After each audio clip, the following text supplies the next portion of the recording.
Hello and welcome to DFS Coach Talk. It's Friday, November 19th, 2021. I'm Andrew Hanson alongside Josh Crash Davis, ready for the Week 11 NFL Main Slate podcast. And Crash, last week we changed up the format a little bit. We zeroed in on the four key games of the Main Slate, broke those down position by position, team by team, and had a really strong week, especially on FanDuel with the Dak to CeeDee Lamb connection. And this week we're going to go back to the same strategy here. We've got four key games from the Main Slate we're going to break down, and we're adding a new twist. You want to tell the listeners about that? Yeah, so we are going to be adding at the end of our analysis for each game a prediction that we both feel confident about. So that's going to be interesting, and hopefully you guys will get a kick out of that, and it'll give you something to look forward to every week as we go forward.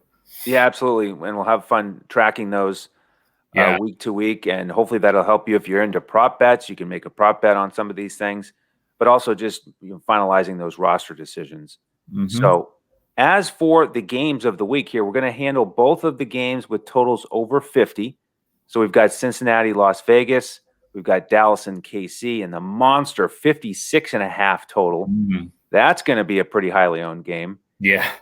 And then we're also going to talk about two key division battles here. Green Bay, Minnesota with a tight spread and a nice 47 over-under.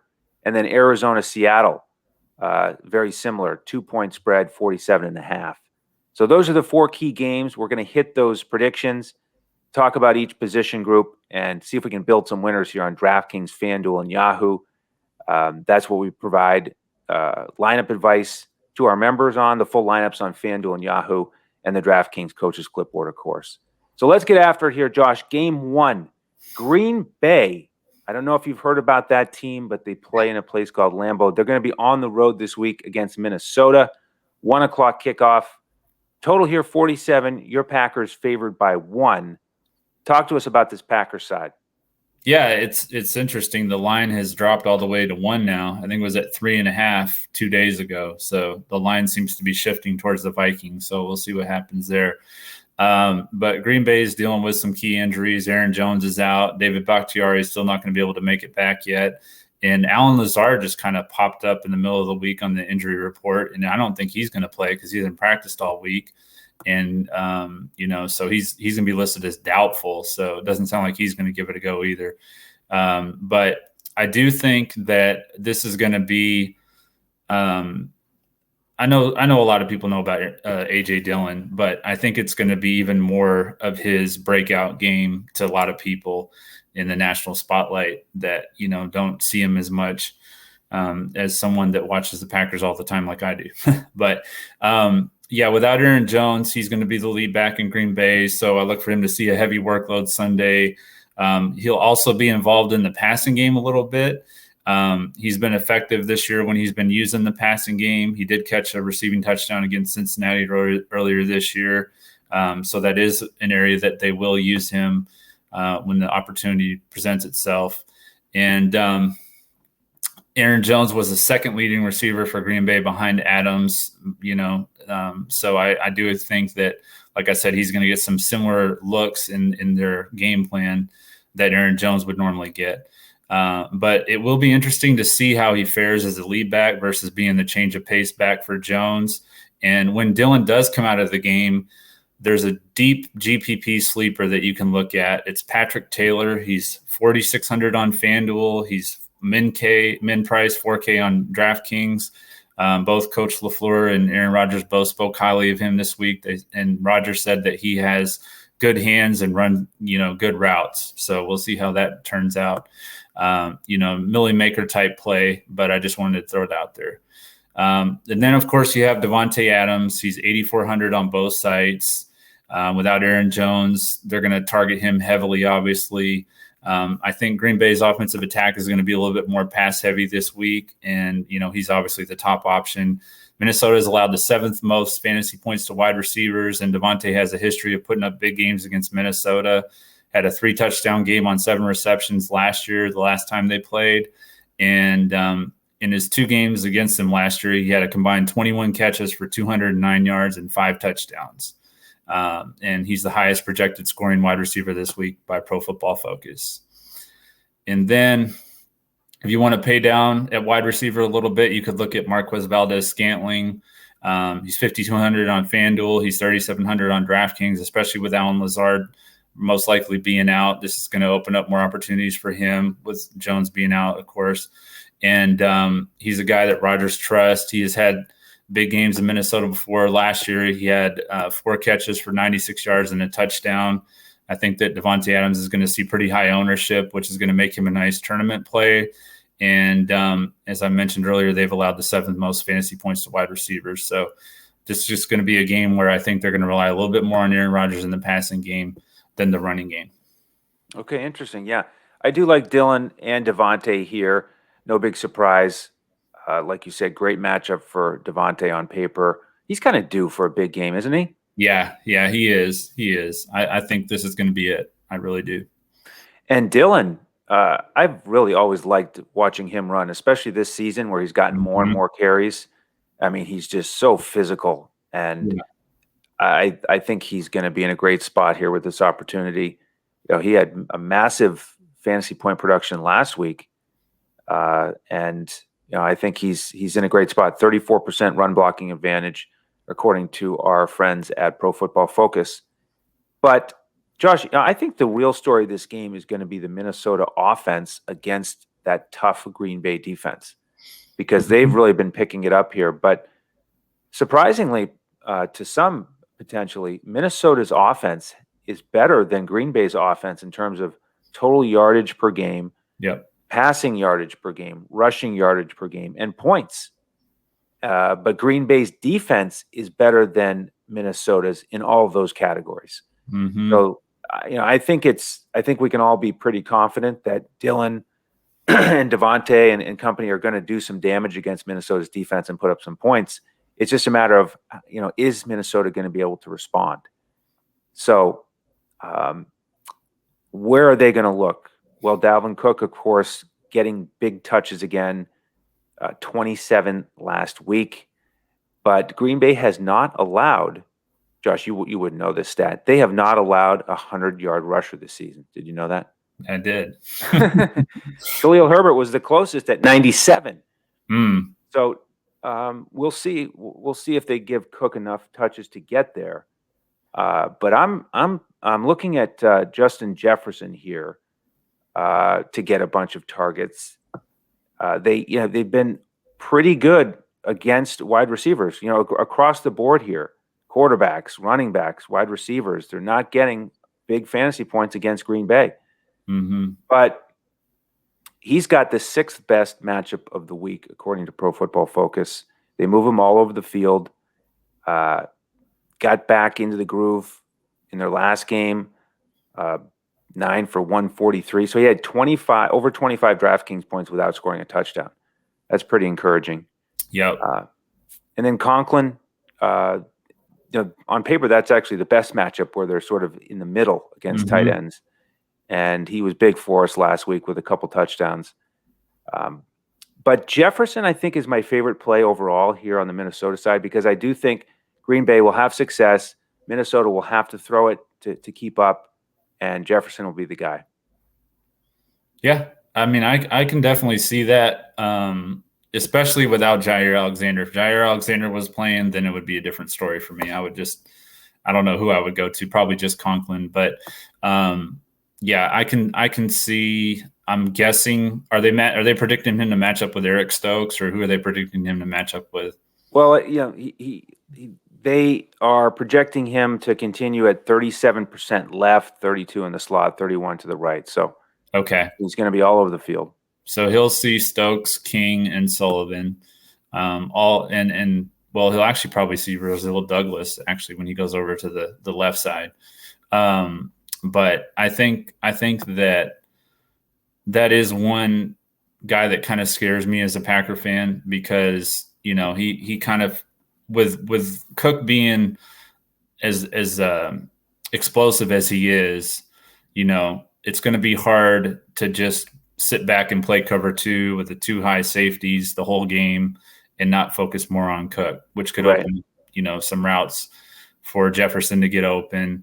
And I do like him more than Adam Thielen, even though Adam Thielen seems to just always have a big game against us, it seems like. So, all right. Excellent. Well, how about a prediction here for this game? Okay. So earlier in the week, the over-under was at 49, and I loved the under on that. That's not a prediction. I'm just throwing that out there. But I think it's at 47 now. Still like the under, just not as much as it was at 49. My prediction is Green Bay will hold Dalvin Cook below 100 yards rushing and Kirk Cousins below 200 yards passing. Wow, below 200. That's a bold prediction. I will say that since week one, which was rough, as you know, they've only given up 2 touchdowns maximum to quarterbacks. So you've got that going for you. Well, we have, not really competing predictions, but predictions that could clash, because my prediction here is that Jefferson, who has been a little bit inconsistent with his targets, and then they talked him up a little bit, and he got 11 targets last week. I think he's going for 11 targets again. I think they're going to have to throw it, and they will throw it to him, take advantage of that talent.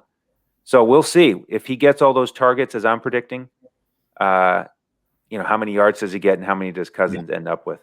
That'll be interesting. All right, excellent. Let's go to game 2. We've got Cincinnati and Las Vegas. As we move to 4:05 Eastern, we're going to cover all 3 of those games. So it's going to be probably back-ended, loaded on the back end here with our fantasy exposure with these big games late. 50.5 is the total here. Cincinnati favored by 1 on the road. Both teams are 5-4. Cincinnati coming off a bye after losing badly to Cleveland. How do you think they're going to fare against Las Vegas? It'll be interesting to see. Las Vegas obviously had a huge letdown game against Kansas City. I mean, they just pretty much had their way with the Raiders defense for sure.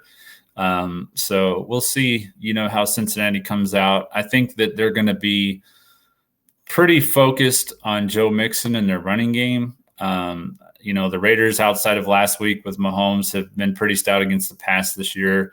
They've allowed the 8th most fantasy points to running backs, so I do like this situation, this scenario, this game for Mixon. He scored 25 plus DK points in 3 of his last 4 games. And he's also been targeted 5 or more times in 3 of his last 4 games, which obviously makes him an even better option on DraftKings. So I do like Joe Mixon. And in the passing game, it's pretty crazy, but Jamar Chase, 7,700 on FanDuel, 7,200 on DraftKings, has had his best 2 games this year against the 2 highest ranked pass defenses that he's faced in Baltimore and Green Bay. And this week he faces another top 10 ranked pass defense. I don't know if he just gets up for that level of competition difference and just feels the motivation or what, but I'm willing to give him a look, especially in tournaments. You've got the Devontae Adams, Tyreek Hills, CeeDee Lamb, Stephon Diggs. They're going to get a lot of the ownership. So Chase could go pretty low owned. And I feel like it's just a matter of time before he has one of those big games again. He's just so talented. So, yeah, he really can step up and have huge days. I do expect Cincinnati to rebound after the bye and get themselves organized. I do like Mixon a lot as well. They really count on him in the red zone. 8 touchdowns in his last 6 games. So, and I love those targets as well. On the Las Vegas side here, the way to attack Cincinnati is with the passing game. 24th in yards allowed passing. So Derek Carr should be throwing it a bunch. Now, let's look a little bit into this passing attack here with Ruggs out. We saw Renfro continue to be very consistent here. 8 to 9 targets in the last 3 weeks. Bryan Edwards really jumped out because of that touchdown and the long receptions against Kansas City. 3 for 88 and a touchdown. Yep. So, he's a real X factor here. Does he continue to get big plays? I'm a little skeptical. I don't trust Edwards completely here. 4 straight games with exactly 4 targets. We know that they just, they really pepper Renfro with targets. So I think Edwards at 4,100 on DraftKings. He could get it done again. Just an average matchup on paper from PFF. But I would prefer Renfro or Waller. All right. I think it could be a big Waller week. Yeah. The OC Greg Olsen came out and called him their best player. So we got to find ways to get him the ball more, because he was really kind of non-existent in that game against Kansas City, really overshadowed by Kelsey. Yeah. So I think Waller is more heavily involved here, and so I think you could go with a one-off here on the main slate and pick up Renfro or Waller on this side. Mm-hmm. And I do want to mention, I forgot to mention this about Cincinnati. I do like Uzomah. He's 5,200 on FanDuel, but he's only 3,500 on DraftKings. And the Raiders have allowed the second most fantasy points to tight ends. So I do like him in tournaments for sure. I mean, that's a great matchup on paper also. Agreed. If you look at the schedule, though, Las Vegas has played about the toughest group of tight ends you could possibly face at this point in the season. And Uzomah, he doesn't get heavy targets. He has had some big plays and some big games because of it. So I just proceed with caution there. He could get it done again with some big plays, no doubt about it. But just remember, if it's halftime and he has one target, don't be surprised. Yeah, I agree. And as far as the Raiders side go, Waller's my favorite play in this whole game, much less this side. So okay, beautiful. Well, how about a prediction? Are you ready for that? Yeah. So my prediction is that Jamar Chase will have over 100 yards receiving, and Darren Waller will score at least one touchdown. Beautiful. I like it. I'm with you on Waller. I'm going to piggyback there and say that this gentleman who hasn't had a touchdown since week 4 is going to score a touchdown and get at least 80 yards, which doesn't sound like a ton for Waller. But remember, compared to last season, he just hasn't been putting up those big numbers. Last week, only 24 yards receiving, and it's a below average matchup overall for tight ends, slightly below average. So I think they make it a point to get it to him, and he has a big one, 80 and a touchdown. I like it. All right, halfway through the slate, we've got 2 more games to go. Make sure to jump in with us this weekend for our lineups. If you'd like, go to dfscoachdoc.com, pick up whichever length of membership you want. I'm a fan of the 5-day pass, or you could try us for a week. And any membership you get all of our sports. So NBA 7 days a week, golf twice a week, and the NFL. Well, we are going to take a little break for golf. Until the Hawaii swing, but and baseball will be a while too. a little bit part of the offseason here. Yeah. All right, Dallas and Kansas City. How about this 56.5 over under? KC favored by 2.5 at home. 2 strong teams here with the record. KC obviously trending back in the right direction. Dallas coming in at 7-2. Cooper is out. So talk to me about Dallas without Cooper. Yeah, I'm really looking forward to watching this game just as a football fan. I think this is going to be a really fun game to watch. Not having Amari Cooper does hurt the entertainment value a little bit, but I still think it's going to be a really good game. Yeah, I think I'll still tune in. Yeah, definitely still worth a watch for sure. And then Tyron Smith is questionable, so we'll have to see if he gets in the lineup or not. But for me, starts with Dak Prescott, 8,400 on FanDuel, 7,200 on DraftKings. Kansas City's allowed the second most fantasy points to quarterbacks. Prescott had a nice bounce back game last week in the blowout of Atlanta, and he's averaged just over 300 yards passing this year per game. I think he'll have another 300 plus yard passing game again Sunday. He'll be without Amari Cooper, but he still has CeeDee Lamb and Michael Gallup and Cedric Wilson and those guys. So I do like Dak Prescott. CeeDee Lamb, 8,000 on FanDuel, 7,600 on DraftKings. Obviously the clear wide receiver 1 now with Cooper out if he wasn't already. Monster game last week against Atlanta, 28.6 DK points, 6 catches for 94 yards and 2 touchdowns. Going to see a really heavy target share, or at least he should. And then Ezekiel Elliott, 8,500 on FanDuel, 7,700 on DraftKings. I think Dallas could potentially try and slow down the flow of this game and keep Mahomes and the offense on the sidelines. So that could open up a heavy workload for Elliott. Kansas City is just kind of middle of the pack against running backs. And, the last 2 games, he did see a little bit fewer carries than he was earlier in the season, but I think that's mostly just due to those 2 games being blowouts. So this game should be close from start to finish. In my opinion, that'll keep him heavily involved. And then in tournaments, you could look at Tony Pollard. He's 5,600 on FanDuel, 4,700 on DraftKings. He saw 6 targets last game against Atlanta. And I think if Steve Spagnuolo, the defensive coordinator for Kansas City, comes out with more of his aggressive blitz packages like he did against Green Bay, then Pollard could be involved in the screen game and stuff like that. So it could open up some opportunities for Pollard in the passing game.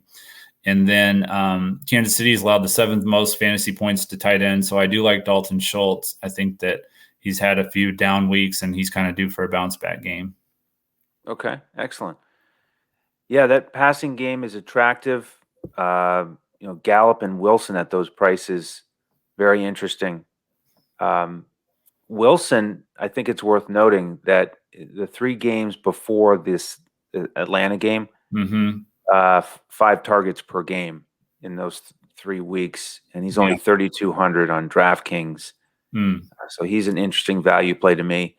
I'm also glad you mentioned Pollard. We had some chatter in our Discord about him today, and he looked awesome against Atlanta. He really has throughout the season when he's gotten the opportunities. But I agree. I think it's really important to remember that it was a blowout. And if you look at the couple weeks before that, he really didn't get many touches.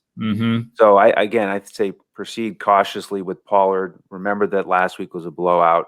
Before you really get too heavily invested there.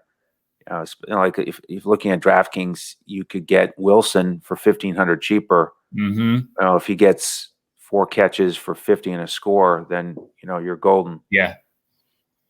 All right, on the Kansas City side, we finally saw Mahomes look like Mahomes. 406 yards and 5 passing touchdowns against Las Vegas. In the 4 weeks before that, 4 total passing touchdowns. Yeah. So folks are feeling like things are right in the world again in Kansas City. But yeah, both offenses here over 400 yards per game. Really excited about this matchup. The running back's a bit of a question mark here for KC. As we record this on Friday night, we're not sure about CEH, whether he'll be back or not. But it's not the best way to attack Dallas anyway. Really, the passing game is where it's been at. So Mahomes is in play for me again here. And we just got to talk about the big guns, Tyreek and Kelsey. Tyreek got those 2 short touchdowns last week. Kelsey was really the man in the first half. I think he had 7 of his 8 catches before halftime. And then Hardman didn't do too much. Pringle made a nice showing late. We talked about that on the Showdown podcast, I believe, comparing Pringle's price to Hardman. Now it's kind of back on the main slate here. We're back in that 4K to 3,400 range for those 2. So you could get a more exposure to this game with Pringle if you're willing to have a GPP approach because his targets are inconsistent. Hardman's at a fair price for 4,000 for his talent, but he has games like last week where he only has 3 targets. Yeah. So I will continue my discussion about the Kansas City pass catchers with my prediction. But any thoughts on KC, or are you ready for your prediction? Yeah, I was going to add that Tyreek Hill has been still scoring. Like, he has 27 plus DraftKings points in 2 of his last 3 games, but he's not having to rely on the deep ball. In fact, I will add this statistic out there. He hasn't had a reception of over 50 yards since week 1, which is pretty shocking when you think about all the deep balls that we've seen thrown to him in the past. But they're just teams are defending him differently, but he's still effective. He's still getting a ton of targets. He's still getting, a ton of receptions, obviously, still finding the end zone. So definitely no reason to go away from him in this matchup. And then obviously Kelsey. I will say, of the 5 touchdowns he scored this year, 4 of them have been at home. So that's something to keep in mind. Nice. Yeah, good insights there. All right. How about your prediction? My prediction. So the over under is 56. What is it? 56 and a half? 56. Yep. Okay. Dallas and Kansas City will combine to score over 70 points. Ooh, boy. Let's load up here. Mm-hmm. I may need to rethink this and get even more exposure here to this game. Wouldn't surprise me. I mean, these two teams have that potential. The defenses have enough weaknesses. Man, that'll be fun. Yeah. So without Cooper, if we're going to score 70, more than 70, we really do need to tune in. Yeah, I'm looking forward to it. Well, one of the guys who I think is going to score in that game is Kelsey. And my prediction is he gets more touchdowns this week than Tyreek. The touchdowns he got last week were those short passes that were kind of strange plays. Mm-hmm. And I think it's, we've seen Mahomes kind of get back to feeding Kelsey last week as they move down the field. And I think now it's his turn to say, okay, Kelsey, I haven't got you touchdown. Yeah. Enough recently. So I think they're going to make it a point to make that connection. Yeah, and it goes right along with what we were talking about, how he has 4 of his 5 touchdowns at home. So exactly, that makes perfect sense. Plus, he had a lot more burst against the Raiders than I've seen from him in a couple of weeks. With my wife being a diehard Kansas City fan, we're watching every game. So I haven't seen that burst from him in probably a month, honestly. Well, let's hope it continues this week. Yep. All right, let's finish up with Arizona and Seattle. Also at 425, 47.5 is the over-under here. Arizona favored by 2 as the 8-2 road team against Seattle at 3-6. Some interesting stories here with these quarterbacks. What are your thoughts on Kyler Murray here on Friday night? Yeah, I'm concerned if he doesn't play. I just think it's going to be a long day for Arizona. I like what I've seen from Seattle's defense lately. And without DeAndre Hopkins, Hopkins is out too. So I think it's going to be a little bit of a struggle for Arizona. But I do like James Conner. He's 7,200 on FanDuel. He's 6,100 on DraftKings. With Chase Edmonds on IR, obviously he's their guy when it comes to the running game. Seattle's allowed the second most fantasy points to running backs this season. We saw A.J. Dillon run all over them last week, found the end zone twice. And he scored 7 touchdowns in the last 6 games. So I definitely think he'll find the end zone this Sunday. And he's also seen in the last 2 games 4 and 5 passing targets. So it seems like they're getting him more involved in the passing game a little bit too. Excellent. Yeah, I like Connor here. Has been solid. Great matchup. Lots of touches. They love him in the red zone. 12 on the season. So a lot to be said there. No doubt about it. All right. Over on the Seattle side, we have Carson out. And before the show, you picked up on something, and it was good old Pete Carroll talking about Rashad Penny with his optimistic viewpoint. Is that real? Is he actually going to get involved here? I think it's important because the last couple of weeks, or 2 of the last 3 games at least, running backs against Arizona have been very successful. Your Packers were, Carolina last week, and we're talking about rushing it and receiving it. So if there were, some clarity with this backfield, I might go there. But this Penny thing is just a bit of a distraction. Does it cut into Collins? Could be. They have some depth there. Without Carson, they're going to apparently continue to shuffle people around. Travis Homer is another guy who I want to mention, and would like to know if he was going to have a consistent role there, catching passes. He caught 3 for 23 against Green Bay. Did have 1 drop, which was pretty bad. But he's just this guy that one of these days he's going to be the key player on a Millie Maker. He's got enough talent. 4,500 on DraftKings. So just keep an eye on him. I'm not saying you need to play him this week, but one of these weeks he's going to get it done in a big way. Hopefully Russell Wilson will get it done a little bit more than last week. Really struggling against your Packers. Didn't really seem to be 100% with the hand, did he? No, he didn't. No. He didn't. Yeah. But he's got, a week under his belt. He's got the motivation. He's got those stud receivers. DK, really nice matchup on paper. Last year, actually, we had a lot of success in this matchup, Seattle and Arizona. It was Tyler Lockett who made us a bunch of money. Will this be a week that he splashes? Could be. But this is just it is a tough game here, not knowing about Kyler Murray, because that can change things a bunch. How effective is the Arizona offense? So we're going to have to make our final predictions and projections on this game closer to kickoff. But what are your thoughts on the Seattle side? Yeah, I think that this is going to be Russell Wilson's, kind of his bounce back statement game a little bit after what happened last week. I mean, he's got to be ticked off about being shut out for the first time in his career. And that's a pretty monumental thing to have to deal with.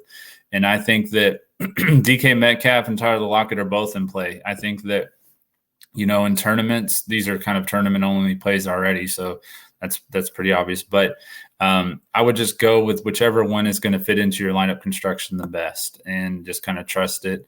Lockett's cheaper, but I would say Metcalf probably has a higher ceiling. So, yep. The one other thing I'll add is that Tyler Lockett had his big games here, with Wilson. Gino was, favoring Metcalf a little bit more. So I think this is a better opportunity potentially for Tyler to do it again. All right. How about a prediction for game 4 here? Okay. So Arizona has allowed the third fewest fantasy points to quarterbacks. So this is going to be another bold prediction, I guess. Russell Wilson throws for 300 yards and 3+ touchdowns. Oh, boy. All right. Nice.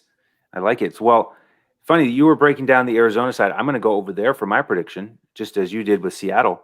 And it is that if Kyler Murray plays, Christian Kirk is going to get in the end zone for a touchdown. And, Kirk is kind of an inconsistent guy.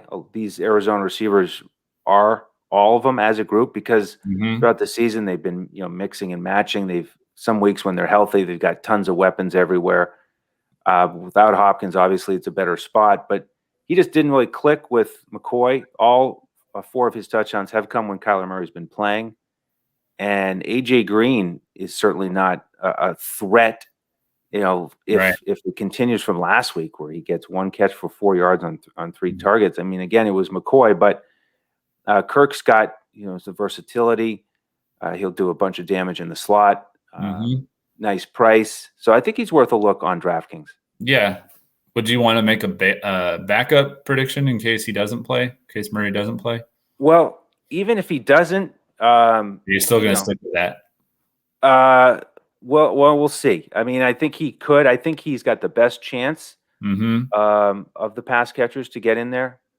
And I'm just not sure if this touchdown run can continue for Connor. So, maybe they do it through the air. You have throughout the season been able to attack Seattle through the air and on the ground. So I don't think I'm not ready to say that Connor's going to get 2 more. So yeah, I think this could be a Kirk week. Okay. Sounds good. Beautiful. Well, we're going to put it all together here for the main slate. Hope that helped you with, getting zeroed in on these key games. Again, it really helped us last week. So that's why we've gone back to it.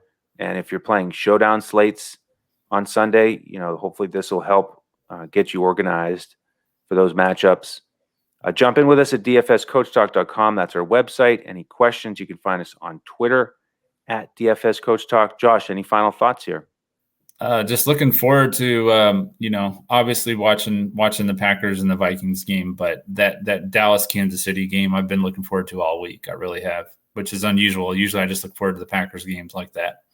Well, it's nice also that they're at 1 o'clock and 4 o'clock, so you can easily watch both. And obviously we'll have our eyes on everything along the way with the other games. So, all right, great stuff. Thank you all for tuning in. Make sure to check out our primetime podcast as well for the Sunday night and Monday night games. And do subscribe to the channel if you haven't already. Hit that thumbs up.